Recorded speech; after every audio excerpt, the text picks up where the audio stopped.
여보세요? 박희준입니다.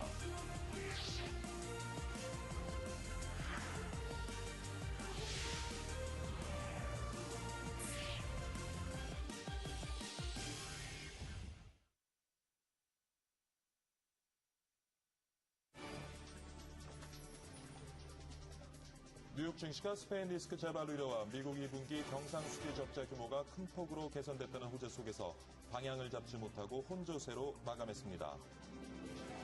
스페인 은행들의 구실 대출 규모가 사상 최대를 기록했습니다. 미국의 2분기 경상수지 적자 규모가 전분기보다 12% 감소해 지난해 3분기 이후 최저치를 기록했습니다.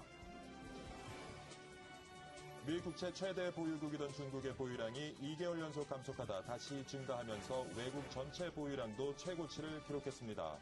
최근 유럽 채무 위기 우려로 상대적으로 안전자산에 속하는 미 국채 수요가 상승한 것으로 분석됩니다. 경제 위기가 장기화되면서 중소기업과 대기업의 양극화가 심화되고 있습니다. 정부가 대책을 내놓고 있지만 양극화 해소가 당분간 어려울 전망입니다.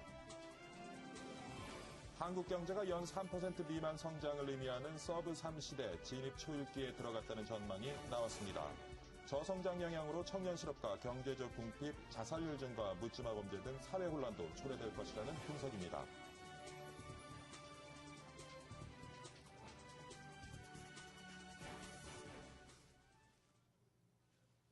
네, 시청자 여러분 안녕하십니까? 9월 19일 수요일입니다. 박희준의 여보세요, 박희준입니다. 지난 10일 부동산 거래 활성화 대책이 발표된 후 경기가 살아나기를 기대했습니다만 오히려 아파트 거래는 급감하고 있습니다. 부작용 아닌 부작용을 낳고 있는 셈인데요. 숨죽인 주택시장, 정부는 또 어떻게 대응하고 있는지, 시장은 앞으로 어떻게 움직일 것인지 박희준의 여보세요 일부에서 이 내용 자세히 살펴보도록 하겠습니다. 먼저 지난밤 글로벌 증시 마감 시장부터 점검합니다. 박지은 외신 캐스터가 준비하고 있습니다. 박지은 캐스터. 네, 오늘 뉴욕 증시 뚜렷한 방향성을 잡지 못하고 갈팡질팡하는 모습을 보였습니다. 스페인을 중심으로 유럽 재정 문제가 다시 부각되면서 투자자들이 선뜻 결정을 내리기 힘든 상황이었습니다. 등락을 반복한 끝에 혼조세로 장을 마감했습니다. 자세한 뉴욕 증시 살펴보겠습니다. 다우지수만 상승세를 보였습니다. 0.09% 상승하면서 13,564.64를 기록했습니다. 다음으로 나스닥 지수입니다. 소폭 하락하면서 3,177.8을 기록했습니다. 마지막으로 S&P 500 지수입니다. 0.13%, 1.87포인트 내려가면서 1,459.32로 장을 마감지었습니다. 다음으로 유럽 알아보겠습니다. 유럽 주요 증시 이틀 연속 내림세를 이어갔는데요. 역시나 스페인의 재정 위기가 다시 부각되면서 이에 대한 우려감 때문에 하락 마감한 것으로 보입니다. 독일의 투자 심리가 5개월 만에 살아났다는 희소식이 전해졌지만 유럽 증시엔 별다른 영향을 주지 못했습니다. 자세한 지수 보시겠습니다. 영국 FTSE 지수입니다. 0.43% 떨어지면서 약보합세로 마감을 했습니다. 5,868.16을 기록했고요. 독일 닥스 지수 그보다 하락폭이 약간 더 컸습니다. 0.77%, 56포인트 내려가면서 7,347.69를 기록했습니다. 마지막으로 프랑스 까크 지수입니다. 낙폭이 굉장히 컸습니다. 1.18%, 41포인트 빠지면서 3,512.69로 장을 마감했습니다. 마지막으로 어제 마감한 아시아 지역 주요 증시 살펴보겠습니다. 아시아 지역 주요 세 지수 모두 하락세를 보였습니다. 영토 분쟁으로 일본과 중국 사이의 갈등이 더욱 심화되면서 증시의 내림세를 이끌었습니다. 아시아 지역 주요 증시 자세하게 살펴보겠습니다. 일본 니케이 지수입니다. 하락세를 보였습니다. 0.39% 밀리면서 9,123.77을 기록했습니다. 중국 상해종합지수 0.93% 내려가면서 2,059.54로 장을 마감했습니다. 마지막으로 홍콩 항생지수입니다. 소폭 하락세를 보이면서 2601.93으로 장을 마감지었습니다. 지금까지 시황센터였습니다. 네, 박지은 외신 캐스터 글로벌 마감 시장 알아봤고요. 머니국의 김유경 기자 전화 연결해서 관련 내용 자세히 알아보도록 하겠습니다. 김유경 기자. 예, 오늘 뉴욕과 유럽, 아시아 주요 증시가 하락세를 보이면서 미 연준의 3차 양적 완화가 4일짜리 부양책 아니냐는 평가도 나오고 있습니다. 일단은 또 주가는 많이 떨어지고 있고요. 사실 그 양적 완화 정책이 시행되면은 그 원자재 가격이 급등하기 마련인데요. 그 경기 부양책에 따른 이제 기대 효과에. 근데 여기에 근데 오히려 그 경기 부양에 따른 부작용과 경기 침체 우려가 커지면서 오히려 원자재 값도 떨어지는 양상입니다. 그 서부 텍사스산 원유와 그 유럽에서 주로 거래되는 브렌트유가 모두 하락하고 있습니다. 그 지난주 유가는 경기 회복 기대감에 오름세를 지속했는데요. 이번 주 들어서는 오히려 그 심각한 경제위기 가능성이 있다는 평가가 퍼지면서 유가 하락으로 이어졌습니다. 국제 3대 신평사인 무디스도 미 연준의 양적 완화가 재정 절벽 가능성에 부딪힐 수 있고 새 경기 침체가 나타날 가능성이 있다면서 위험 관리에 나서야 한다고 밝혔습니다. 그 경기 침체 우려가 커지면서 대표적인 안전자산인 금값은 상승했습니다. 이날 12월 인도분 금값은 전날 종가보다 온스당 60센트 오른 1771.20달러의 거래가 마감됐고요. 이날 뱅크 오브 아메리카는 금값이 2014년까지 온스당 2,400달러까지 오를 것으로 전망하기도 했습니다. 그리고 오늘 코스닥 상장업체 SSCP가 결국 상장 폐지에 들어갔습니다. 삼성전자의 납품업체인 전자재료 제조기업인 SSCP가 그 최종 부도 처리가 되면서 상장 폐지 절차를 밟게 됐습니다. 그 SSCP는 외환은행 그 반월공단 지점에 만기금 11억 9,500만 원을 결제하지 못해서 부도 처리됐는데요. 적립 매매 기간은 20일부터 28일까지입니다. 그 SSCP 같은 경우는 삼성전자의 신기술 개발 등으로 수혜가 기대된다면서 올 초까지만 해도 주당 6천 원대에 거래되는 등 인기가 적지 않았습니다. 그런데 올 상반기에 50억 원의 영업이익도 올렸었고 87억 원의 현금 자산도 보유하고 있었습니다. 그런데 계열사인 알켄즈가 24억 원의 채무 불이익을 내면서 결국 모기업에 악영향을 미쳤습니다. SSP가 부도를 내면서 산업은행이나 리딩투자증권, 신한금융투자 등 사모사채하고 신주인수권사채를 보유한 금융권에도 피해가 불가피할 것으로 보입니다. 지금까지 글로벌 마감시장과 기업 소식 전해드렸습니다. 네, 김유경 기자 글로벌 마감 시황 자세히 한번 살펴봤고요. 다음 소식입니다. 스페인 은행들의 부실 대출 규모가 사상 최대치를 기록했습니다. 스페인 중앙은행은 지난 7월 기준 은행권의 부실 대출 규모가 1,700억 유로로 50년 만에 사상 최고치라고 밝혔습니다. 부실 대출 규모는 총부채의 9.9%로 지난 6월보다 0.5%포인트 증가했습니다. 미국이 2분기 경상수지 적자 규모가 전분기보다 감소해 지난해 3분기 후 가장 적었던 것으로 나타났습니다. 미 상무부는 2분기 경상수지 적자 규모가 1,174억 달러로 전분기보다 12.1% 감소했다고 밝혔습니다. 원유 가격 하락으로 상품 수지 적자 규모가 축소됐고 소득 수지가 증가해 전체 적자 폭을 줄였다고 전문가들은 분석했습니다. 미 국채 최대 보유국이던 중국의 보유량이 2개월 연속 감소하다 다시 증가하면서 외국 전체 보유량도 최고치를 기록했습니다. 지난 7월 기준 중국의 미 국채 보유량은 전달보다 0.2% 증가한 1조 1,500억 달러고 외국 전체 보유량은 0.7% 증가한 5조 3,500억 달러였습니다. 미 국채는 여전히 안전한 투자처로 여겨지면서 최근 유럽 채무 위기 우려로 수요가 상승한 것으로 분석됩니다. 경제 위기가 장기화되면서 중소기업과 대기업의 양극화가 심해지고 있습니다. 정부는 대책을 내놨지만 기업 간 양극화 해소는 쉽지 않아 보입니다. 엠머니 서한한 기자입니다. 경제 위기가 장기화되면서 기업들도 규모에 따라 양극화되고 있습니다. 수출 감소와 내수 부진으로 모든 기업이 힘든 상황이지만 상대적으로 규모가 큰 대기업들은 견딜 여력이 있습니다. 실제로 매출 기준 100대 기업이 올해 6월 말 보유한 현금과 현금성 자산은 2010년 말보다 20% 가까이 증가했습니다. 현금을 확보해 위기 상황에 대처하는 겁니다. 현대자동차, 현대모비스, 포스코, SK하이닉스 등 대기업들의 현금성 자산은 크게 늘었습니다. 반면 재무구조 개선에 비상이 걸린 중소기업들은 본사 사옥, 토지, 설비기계 등을 매각하는 방법으로 현금을 확보해 간신히 버티고 있습니다. 정부는 6조 원 규모의 경기 부양책을 내놨지만 전문가들은 중소기업들을 위한 정책이 부족하다고 지적합니다. 실물 경기가 나빠지는 상황에서는 이런 중소기업과 대기업 간의 이런 자금 조달 상황이라는 이런 차가 벌어질 수 있기 때문에 이런 부분에서는 정부가 좀 면밀히 모니터링할 필요가 있다고 생각됩니다. 지난 1998년 IMF 당시 한국 경제는 경쟁력이 비교적 강한 대기업 위주로 경제 구조가 재편됐습니다. 전 세계 경제 위기가 장기화되면서 다시 한번 기업 간 양극화 현상이 심화될 것이라는 우려의 목소리가 높습니다. 엠머니 서한안입니다. 네, 한국 경제가 연 3% 미만의 성장을 의미하는 서브3 시대 진입 초읽기에 들어갔다는 전망이 나왔습니다. 매일 경제신문이 경제 전문가를 대상으로 조사한 결과 글로벌 경기가 살아나도 한국 경제는 저성장 기조를 면치 못할 것이라는 결과가 나왔습니다. 저성장 영향으로 청년 실업과 경제적 궁핍, 자살률 증가, 묻지마 범죄 등 사회 혼란도 초래될 것이라는 관측도 나왔습니다.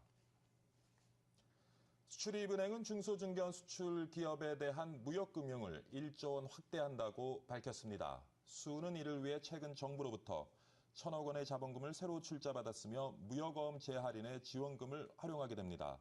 이 같은 조치는 올해 배정한 수출 중기 지원 자금이 대부분 소진된 데다 대외 경제 상황 악화된 데 따른 것입니다.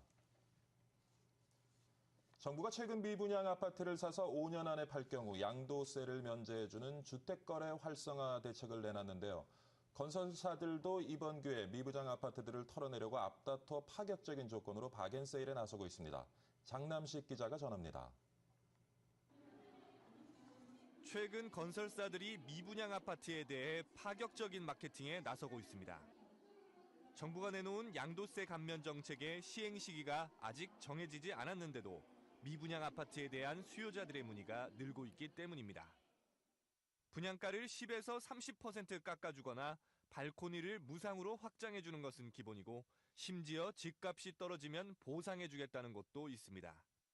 집값의 추가 하락에 대한 불안을 해소시켜드리려고 입주 2년 뒤 구입가보다 시세 가치가 떨어지면 최고 1억 한도 내로 보상해드리는 제도입니다. 분양가의 20%만 내면 즉시 입주할 수 있는 아파트도 있고 계약금 10%만 낸 후 2년간 살아본 뒤 구매를 결정해도 된다는 곳도 있습니다. 계약 후 추가 할인 분양이 이루어질 경우 기존 계약자에게도 혜택을 소급해 적용하는 계약 조건 보장제도 등장했습니다. 미분양을 털어내기 위한 건설사들의 눈물겨운 할인 경쟁이 이어지고 있습니다. M-머니 장남식입니다. 네, 새누리당이 하우스포와 렌트포 지원 대책 마련에 나섰습니다. 새누리당 관계자는 집주인이 자기 주택 일부분을 공공부문에 매각해 빚을 차감하는 방안을 검토 중이라고 밝혔습니다. 집주인은 집으로 빚을 차감하는 대신 정부의 월세 개념으로 연 6%의 이자를 내야 합니다. LG전자 구본무 회장이 직접 나섰다는 회장님 폰 옵티머스지가 공개됐습니다. 사용자 경험을 담고 디자인을 혁신하는 등 전에 없던 기술들을 총망라했습니다. 유재준 기자입니다. LG전자의 야심작 옵티머스G가 그 베일을 벗었습니다. 옵티머스G는 일명 구본무 폰으로 불리며 출시 전부터 시장의 관심을 한몸에 받았습니다. 옵티머스G는 1300만 화소 카메라를 장착했습니다. A4 용지 8장 크기의 대형 사진도 인화할 수 있을 만큼 선명한 화질을 자랑합니다. 종이의 까칠까칠함까지 그대로 사진으로 전해져 초고해상도, 초소형, 초박형 등 3박자를 갖췄다는 평가입니다. 고해상도 카메라 탑재에도 얇은 두께가 가능했던 것은 LG그룹의 핵심 역량이 모두 결집됐기 때문입니다. 기획 단계부터 LG디스플레이, LG화학, LG이노텍 등 LG그룹 계열사들이 대거 참여했습니다. LG전자는 다음 주 국내 이동통신 3사를 시작으로 일본을 거쳐 미국 등 전 세계 주요 국가에 출시할 계획입니다. 저희 옵티머스 G는 세계 최고의 하드웨어 경쟁력을 바탕으로 거기에 우리만의 독특한 사용자 경험을 얹어 고객들께서 경쟁사의 폰하고는 완전히 차별화된 그런 사용자 경험을 느끼실 수 있게 제작된 폰입니다. LG전자는 옵티머스 G에 이어 이달 말쯤 5인치 폰 옵티머스 뷰 2도 선보일 계획입니다. LG전자의 옵티머스 G가 이미 시장을 선점한 삼성 갤럭시 S3, 출시를 앞둔 애플 아이폰 5와의 경쟁에서 어떤 성적을 보일지 관심이 집중되고 있습니다. M-머니 유재준입니다. 네, 애플 주가가 18일 처음으로 장중 $700를 돌파했습니다. 전날 아이폰 5 선주문이 24시간 만에 200만 대를 돌파했는데 이는 아이폰 4S 때보다 2배가 넘는 규모였습니다. 애플은 이날 오전 뉴욕 증권거래소에서 장중 한때 $701.44에 거래됐습니다.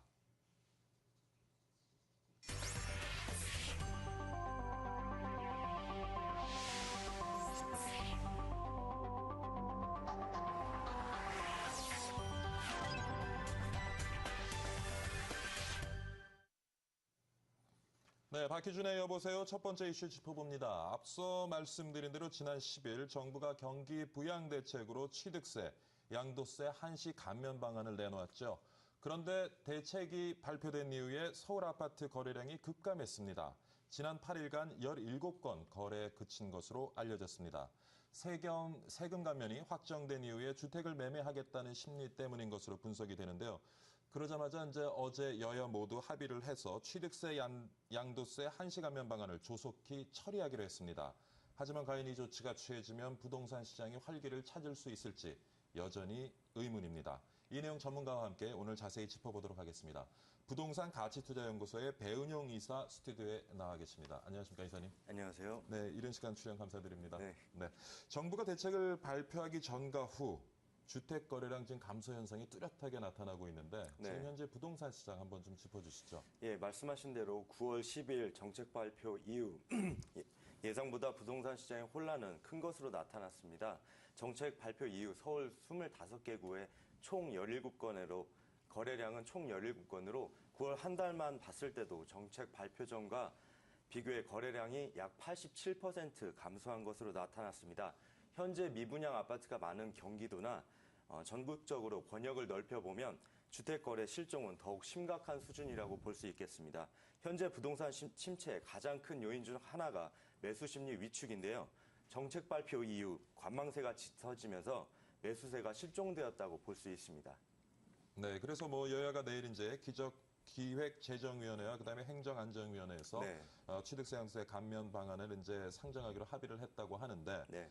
근데 이제 문제는 또 시행일인 것 같습니다. 시행일을 이제 법안이 통과되는 날로 하느냐, 아니면은 발표일로 소급 적용할 것이냐에 대해서 지금 시장에서 의견이 분분한데 어떤 시기가 적당하다고 생각하십니까? 예, 적당한 시기를 선택하기에 앞서 부동산 시장 전반에 최소한의 부작용으로 부동산 활성화를 위한 기간과 시행 시기를 판단해야 될 것 같습니다.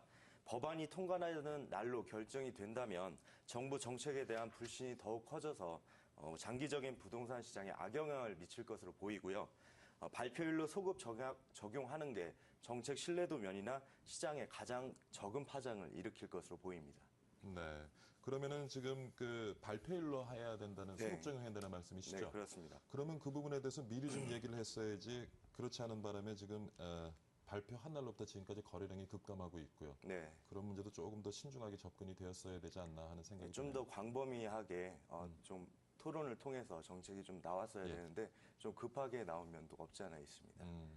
또 하나의 문제가 지금 취득세 양도세 감면 시기도 올해 말까지라는 건데 이게 시기가 너무 짧다 보니까 결국에는 그 단기간 동안에 일정 거래가 활성화될 수는 있겠지만 결국 다시 시장에서 요요 현상이 나타나지 않겠느냐 하는 의견이 많습니다. 그 부분은 어떻게 보시는지요? 네, 그렇습니다. 업계에서 가장 우려하는 부분도 바로 이 부분인데요. 현재 거래량이 위축되고 실종된 것처럼 짧은 기간에 세제 혜택만을 준다면 작년 말까지 취득세 한시적인 감면 혜택 종료 후 거래가 급감했던 시장 경험이 있기 때문에 종료 후에는 현재 나타나는 상황처럼 시장 거래량이 급감할 것으로 예상해 볼 수가 있겠습니다. 그렇게 되면 실수요자 입장에서는 정권 교체 후 부동산 정책에 대한 기대로 장기적인 관망세를 보일 것으로 판단되고요. 대내외 경제적인 구조적인 변화로 인한 경기 침체가 어느 정도 예상이 되고 있는 현 상황에서 매수 심리 위축은 더욱 심각해질 우려가 있습니다. 관련 업계에서는 정권 교체 후 경제 안정화 및 활성화를 기대하고 있는 만큼 내년 말까지 연장을 요구하고 있습니다. 네, 그렇군요. 또 뭐 일각에서는 지금 취득세 감면은 주택 거래량 증가에 직접적인 영향을 주는 것은 아니다. 단지 이제 거래 시점을 조정하게 하는 역할을 할 뿐이다라는 의견이 사실 지배적인데 그 부분은 어떻게 보십니까? 예, 부동산 활성화가 아닌 주택 구입 시기만 앞당긴 게 아니냐는 우려 또한 깊습니다. 네, 박재환 기획재정부 장관이 이 정책을 발표할 때 삼루수에 있는 주자를 홈으로 불러들이겠다는 그런 효과를 시장에 나타나겠다고 했는데요. 그렇게 박재환 장관이 말한 것처럼 침체되어 있는 시장에 불쏘시개 역할을 하는 그런 정책이 될 것으로 판단됐지만 그 불쏘시개가 시장 활성화로 이어지지 않고 일회성 이벤트로 끝난다면 향후 부동산 시장은 더욱더 위축될 수 있는 가능성이 높아질 것으로 보이고 있습니다. 그렇군요.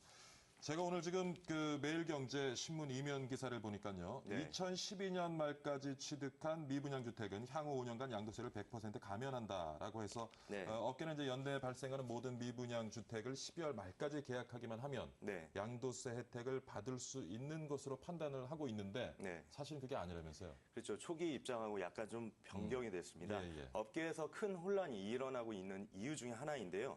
초기 발표 때와는 달리 양도세 면제 대상 미분양 주택을 법 시행일 현재 미분양 상태에 있는 주택만 해당한다고 입장을 바꿨기 때문입니다.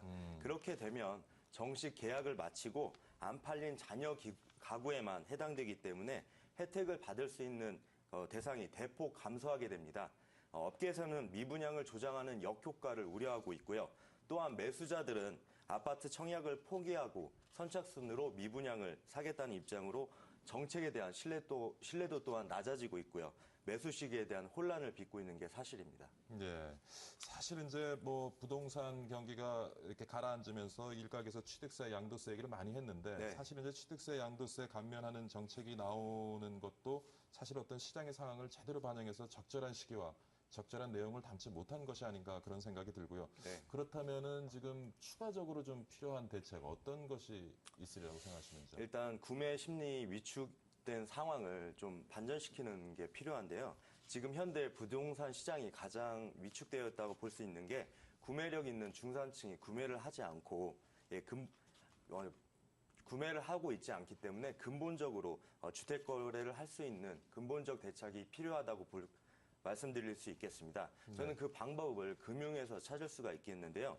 미국 사례가 모두 적용할 수 없고 우리나라에서 같은 효과를 얻을 수는 없지만 세 차례에 걸친 양적 완화와 기준금리 동결로 인한 경기 부양으로 올해 미국 부동산의 시장에는 어느 정도 효과를 본 것으로 판단이 됩니다. 미국 전체 자산 대비 부동산 비율이 약 30%대를 형성하고 있는 것을 비교해 볼 때 우리나라 자산 대비 부동산 비율은 약 70%를 형성하고 있습니다. 예. 건설업과 관련 사업의 부실화는 물론 금융 부실, 또한 자산 디플레이션 등 경제 악순환을 초래하지 않으려면 부동산 금융 정책이 구매력과 공급력을 동시에 조절할 수 있는 키라고 볼 수 있기 때문에 지속적이고 유관부서와 충분한 협의를 걸친 금융 정책이 가장 필요하다고 볼 수 있겠습니다. 추가적으로 한 가지 더 말씀드린다면 예전과 같이 부동산으로 큰 돈을 버는 시대가 이미 지금은 좀 지났다는 인식이 좀 널리 퍼지고 있습니다. 그렇기 때문에 지금 주거를 하면서 지출되는 그런 주거 비용 대비 그런 합리적인 주택 가격이 형성이 돼야 된다고 보고 있습니다. 먼저 수요와 공급 면에서 공급이 어느 정도 더 필요하다는 얘기인데요. 또한 주택 시장이 매우 다양해지고 있습니다. 그렇기 때문에 다양한 형태의 다양한 계층이 접근할 수 있는 그런 공급이 많이 있어야 된다고 보고 있습니다. 자, 뭐 지금 그 부동산 시장을 살리기 위한 대책들이 계속 나오고 있고 올해만해도 지금 17번이 나왔죠? 네, 그렇습니다. 앞으로 하반기, 내년 상반기 우리 부동산 시장 어떻게 전개되리라고 보시는지요?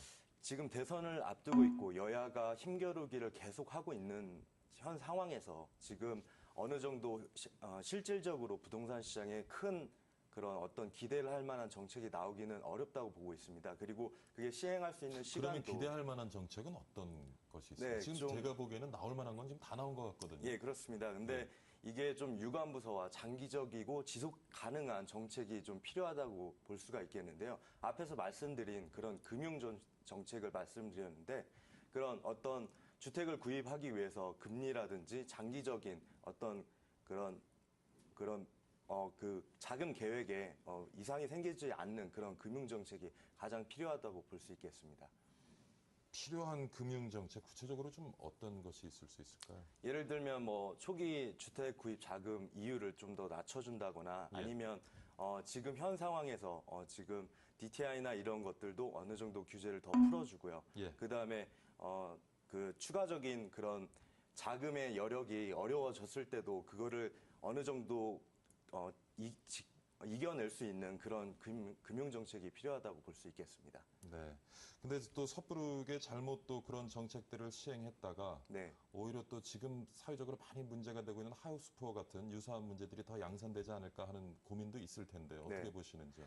하우스푸어 문제도 역시 중요합니다. 하지만 그런 어떤 아까 말씀드린 것처럼 전체 자산 대비 부동산 비율이 굉장히 높기 때문에 부동산 시장이 붕괴된다는 것은 개인 자산의 많은 붕괴를 초래할 수가 있거든요. 예. 그렇기 때문에 그러니까 장기적이고 지속적인 금융 정책을 구상해야 될 것으로 보입니다.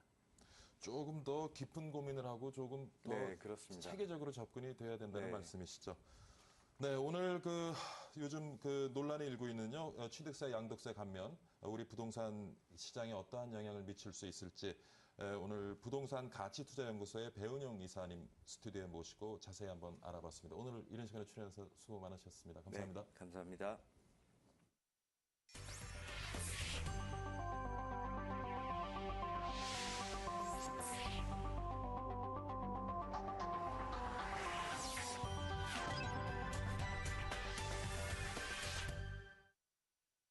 네, 박희준의 여보세요 1부 마치겠습니다. 2부 예고해 드릴게요. 해외여행 다녀오시는 분들 한 번쯤 면세점 들러서 선물 사본 경험 있으실 겁니다. 요즘 이 면세점 사업을 두고요, 논란이 많이 일고 있습니다. 대기업이 너무 독식하는 것이 아니냐 하는 내용인데요. 2부에서 그 내용 자세히 한번 살펴보도록 하겠습니다. 저는 잠시 후 2부에서 다시 찾아뵙겠습니다. 감사합니다.